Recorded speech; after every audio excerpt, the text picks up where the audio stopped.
Hari ini hujan tapi tetap ada yang panas. Apa tuh? Yang panas siapa yang panas? Yang panas adalah para supporter yang hobinya ngejagain piala orang, tapi nggak bisa ngejaga emosinya sendiri.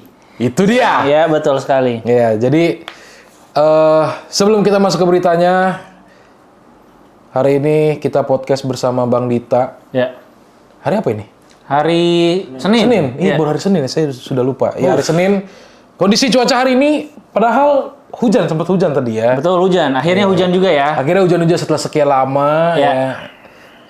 Jadi semalam ada berita muncul nih. Apa tuh? Tiba-tiba berita itu disebut kalau jumlah penonton di laga pramusim MU lawan West Ham Oh, di Amerika. di Amerika itu jumlahnya lebih banyak dibandingkan dengan jumlah penonton di final Piala Dunia CWC. Antar Klub. Betul. Ya, yang bener loh. Iya, Nggak benar. mungkin lah. Masa ada yang nonton sebanyak itu peringkat 15? Ada. Nggak mungkin lah, Yos. Ya, kalau misalnya dilihat dari sosmednya United Wave, Ya. ternyata ada yang panas. Oh gitu. Ada yang Siapa tuh? Siapa? panas. Ada. Kalau tadi kan lu bilang Bang, fans merah yang jagain ini, jagain Piala trofei orang. Iya. Kalau ini justru rivalnya, Oh iya. si biru. Oh, yang juara justru. Yang juara. Karena justru. Kesinggung. Kok final yang nonton lebih banyak tim yang main pre-season. Iya. Yang mainin pemain muda, yang Iya. masih nyoba-nyoba skema. Iya. Dan musim lalu peringkat 15. Iya. Ini West Ham sama MU itu kan tipis kan bedanya? Tipis. 14-15 kalau nggak salah. 14, iya, kalau nggak salah 14-15. Makanya dia ya si oknum ini tuh marah. Katanya kenapa sih Harus dibanding-bandingin. dibanding-bandingin, kenapa narasinya harus ke arah situ? Kenapa? Ya sekarang kalau nggak dibandingin mau pertandingan mana? Enggak, sekarang masalahnya itu bukan membandingkan tim mana yang lebih banyak penontonnya, tapi United itu masih punya market yang sangat besar, daya Iya. tarik yang sangat besar. Itu Betul, loh poinnya, betul. bukan oh yang itu berarti pertandingannya jelek. Enggak, ini Enggak. mah udah juara Iya. deh kalian, juara Iya, dunia. juara. Ya udah juara gitu. Iya. Lagi juga dalam konteksnya itu adalah yang dibahas jumlah penonton. Iya. Tidak ada sama sekali nyenggol atau nyikut Iya. tim lain, nggak ada. Nggak ada. Ya Nggak udah, ada. sekarang kita nyenggol tim kita sendiri aja. Oke, ya udah. Nih United 82.000 yang nonton. 82.000. Emang tim ini bisnis doang. Emang. Iya, jualan doang bisanya. Coba jual tiket bisa, jual pemain coba. Nah, Anjir udah jual lama. tiket bisa, Iya. jual Jersey merchandise bisa, iya. jual pemain Jual nggak pemain bisa. dulu. Ayo. Ini kita nggak usah bahas tim lain lah ya. Iya, nggak usah bahas tim lain, 82.000 ya. artinya ini support dan daya tariknya tuh sangat besar. Iya. Padahal peringkat 15, tapi ini tim masih bobrok aja gitu, masih Betul. jelek-jelek aja gitu. Betul. Memang manajemennya yang harus dibenahi adalah bagaimana point of view-nya bukan lagi soal bisnis, karena bisnis United udah sebagai brand Betul. besar, tapi bagaimana olahraganya nih, karena mau gimana pun Manchester United adalah tim sepak bola, tim olahraga, gimana caranya memenangi trofi, bukan memenangi banyak-banyakan jumlah penonton. Itu dia, betul. Fokusnya harus kembali ke KPI awal, KPI. KPI awal, Iya. betul. Core KPI-nya, Core KPI-nya juara, prestasi. itu, betul. Tapi Iya. ngomong-ngomongin soal pertandingan yang pramusim kemarin, lu nonton nggak Bang? Nonton? Kan main jam 6 pagi itu. Jam 6 pagi, gue kan morning person. Anjir. Morning person gue saat teduh dulu. Bangun, sholat subuh, saat teduh, Wow. gue gabungin semua aja biar Wah, rezekinya iya. lancar. Iya, betul. Gimana? Gua nggak nonton soalnya, karena Oke. gua baru balik tuh pagi. Ya, kalau yang gue lihat ya, ini singkat aja mungkin ya, karena pertandingan ini masih banyak loophole-nya lah, masih banyak kekurangannya lah. Oke. Terutama duet Mainu dan Ugarte di tengah, Oke. itu tuh masih kurang energi. Yang selalu gue bilang, lini tengah ini nggak bisa kalau double pivot, yang main itu Ugarte sama Mainu, karena Mainu nggak punya power kan. Maksudnya dia lebih ke progresi. Iya. Secara dia main composure, dia main tenang itu oke lah. Mainu itu talent yang sangat luar biasa. Tapi kalau dia dipasangkan sama Ugarte, nggak keluar nih potensinya. Kemarin tuh banyak banget itu untungnya lawannya West Ham dan pre-season juga gitu. Tapi kalau lawan Liga Inggris, abis sih lini tengah kayak gini. Dan lagi-lagi terima kasih Bruno telah memilih Manchester United dan tidak pindah ke klub. Karena bener-bener gila ini pemain ya eksepsional lah. Iya. Pemain penaltinya bagus, terus juga golnya yang kedua juga bagus, itu kan tenang banget gitu. Tenang. Dari luar kotak penalti ya? Bener, dan Amorim ngelihat Bruno main seperti ini, jangan coba-coba mainin dia duet sama Ugarte atau Casemiro lah. Oh, jangan terlalu Nggak keluar potensinya, jangan terlalu ke dalam, jangan terlalu ke belakang, mainin di belakang striker. Kalau menurut gua udah, kalau misalnya kita nggak dapet striker nih ya, Cunha sama Mbeumo taruh di depan 2, di belakangnya Bruno. Atau kalau mau ya Cunha, Bruno, atau satunya ya Mbeumo. Iya, oh ya. Itu karena ya gue ngelihat potensi dan posisi terbaik Bruno tuh ya free roll tapi di depan gitu, di belakang striker gitu. Dan yang gue lihat lagi yang ini yang bagus-bagusnya ya, Dorgu ternyata cukup baik. Cukup baik. Okay. Dorgu kalau menurut gue punya energi, ini harus ditempa dengan benar karena kalau digunakan dengan baik potensinya ini bisa jadi left wing back yang sangat luar biasa juga sih ini. Dia punya kecepatan, dia punya dribble yang bagus, dia punya power. Terus satu lagi Rasmus Højlund. Gua harus apresiasi sih. Oh, apresiasi. Walaupun ya beberapa peluang juga kebuang, tapi determinasinya, kecepatannya, ini loh, harga 70 juta tuh, ya meskipun masih belum lah ya, tapi inilah yang diharapkan, yang tipe-tipe kayak gini lah. Tentu saja masih perlu didorong lagi, karena striker ya mau gimana pun yang dilihat adalah jumlah golnya. Oke. Oh, gitu. Ada momen Højlund tuh adu sprint ya kalau nggak salah? Iya, cepet itu, terus kena tiang sekali di awal-awal. Oh, oke.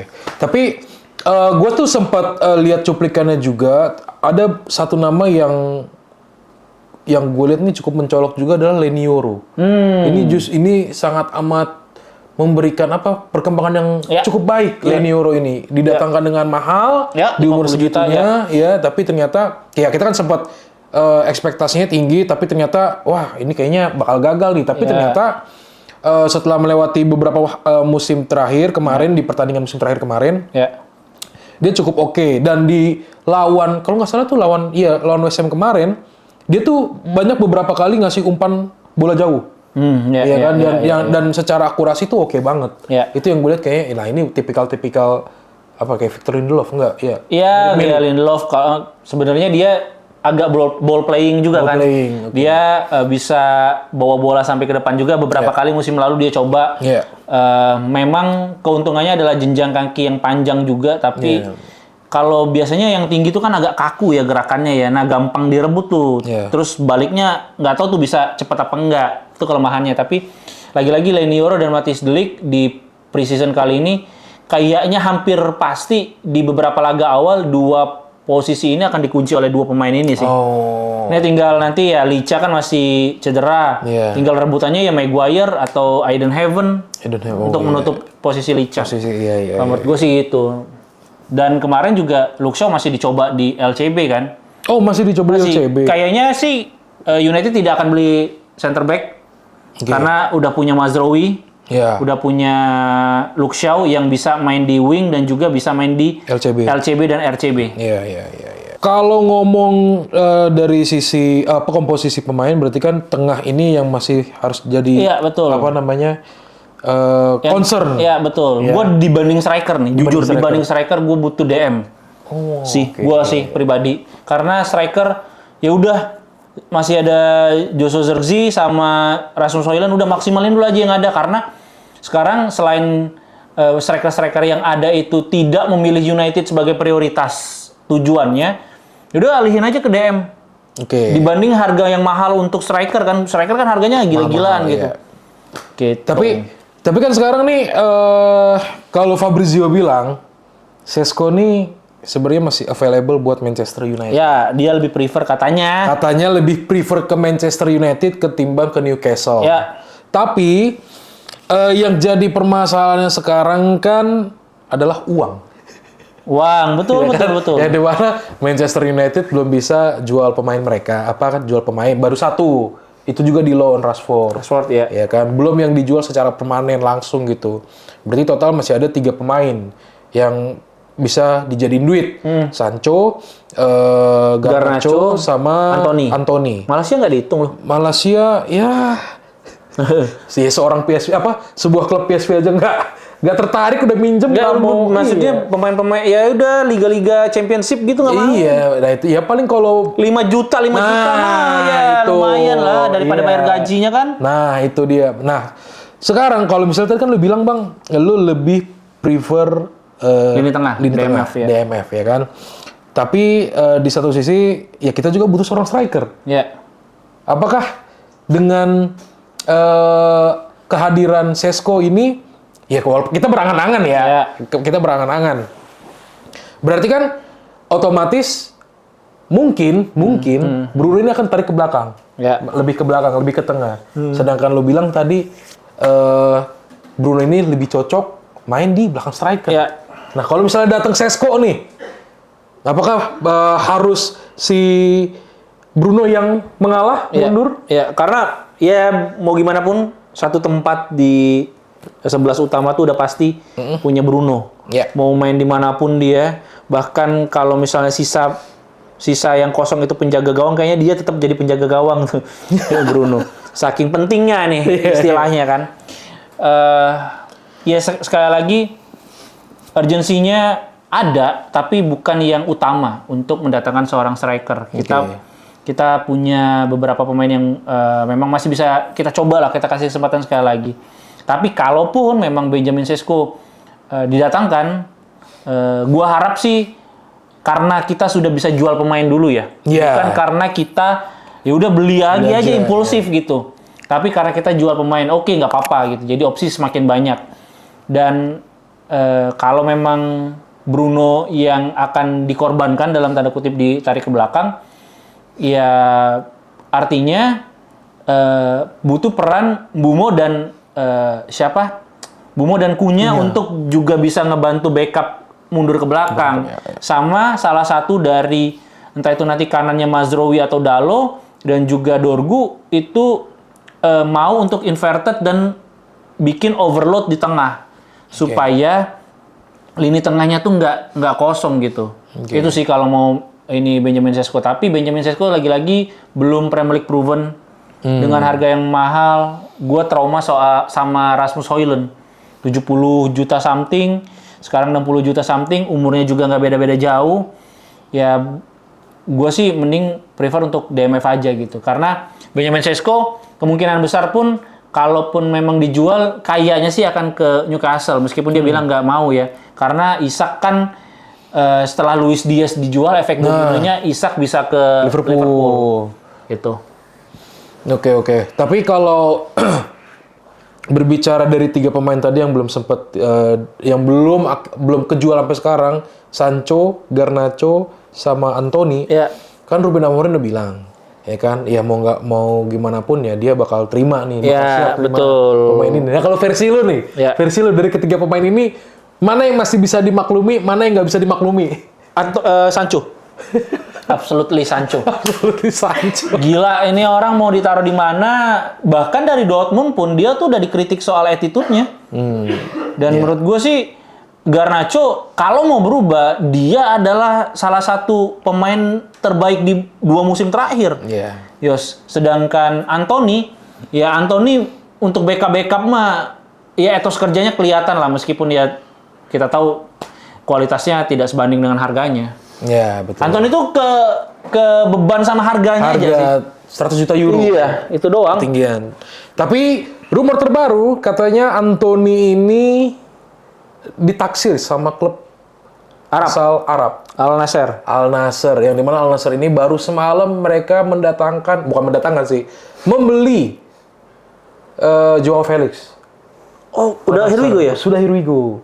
Oh, menarik. Nah, apakah dengan here we go-nya Joao Felix ke Al Nassr akan tetap terbuka pintunya Anthony ke Al Nassr? Karena secara posisinya mirip-mirip. Iya, secara posisinya mirip-mirip. Tapi kalaupun memang iya, kita lumayan juga tuh Bang. Kalau nggak salah tuh MU tuh minta sekitar 50 juta euro ke Al Nassr. Nah, ya gue sih berharapnya Ya tetep lah, maksudnya kalau misalnya Anthony bisa kejual kan lumayan, kita bisa.